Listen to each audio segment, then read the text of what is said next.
How to buy McDonald's gift card. Hey everybody, welcome back to Official Help Desk.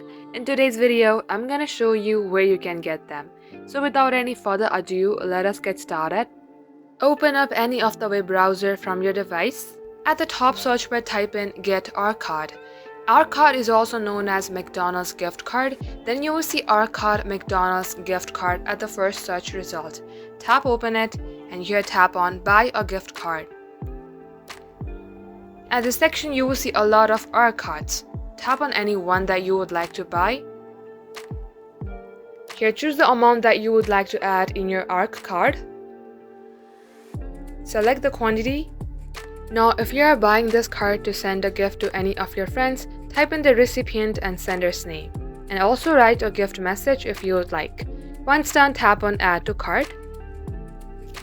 Just like so, this is how you get card on your McDonald's app. Thank you for watching the video till the very end. If you would like to see more videos on this, then do comment down below. We will catch you up in our next upload. In the meantime, do like this video and subscribe to our channel. And don't forget to hit the notification bell so that you can never miss an update from us.